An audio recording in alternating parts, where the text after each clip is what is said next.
সব সাধু তো সমান নয়, আমরাও সবাই সমান নই। বহরমপুরে একজন কার্তিক মহারাজ আছেন।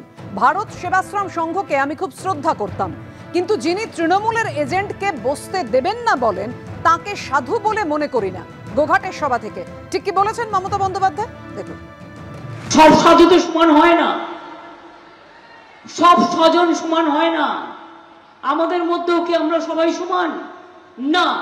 এই যে বহরমপুরের একজন মহারাজ আছেন, আমি শুনেছি অনেক দিন ধরে, কার্তিক মহারাজ। ভারত সেবা সংঘকে আমি খুব শ্রদ্ধা করতাম। আমার শ্রদ্ধার্ঘের একটা তালিকায় তারা অনেক দিন ধরে আছে। কিন্তু যে লোকটা বলে আমি তৃণমূল কংগ্রেসকে এজেন্ট বসতে দেবো না, সে লোকটাকে আমি সাধু বলে মনে করি না। তার কারণ তিনি ডাইরেক্ট পলিটিক্স করে দেশটা সর্বনাশ করছেন। আমি আইডেন্টিফাই করেছি কে কে করেছেন। আসানসোলে একটা রামকৃষ্ণ মিশন আছে। আমি রামকৃষ্ণ মিশনকে কি হেল্প করিনি?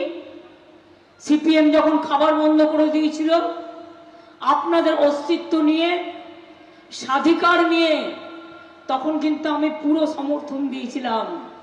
মা বোনেরা আসতো, তারা তরকারি কেটে দিত, আর সিপিএম কিন্তু আপনাদের কাজ পর্যন্ত করতে দিত না।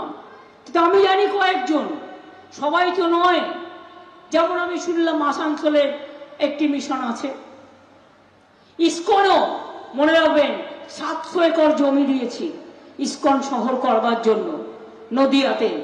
ইসকনেরও একটা মন্দির আছে, ইসকনেরও একটা মিশন আছে। একটা দুটো তো থাকবেই। দিল্লি থেকে নির্দেশ আসে, বলে বিজেপিকে ভোট দেওয়ার জন্য বলো।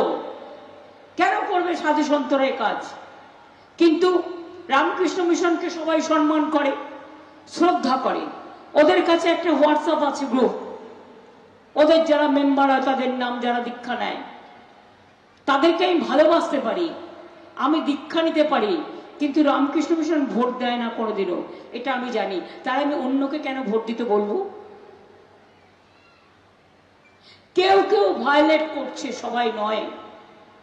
কিন্তু মনে রাখবেন, স্বামী বিবেকানন্দের বাড়িটাই থাকতো না আপনাদের এই মেয়েটা যদি বেঁচে না থাকতো।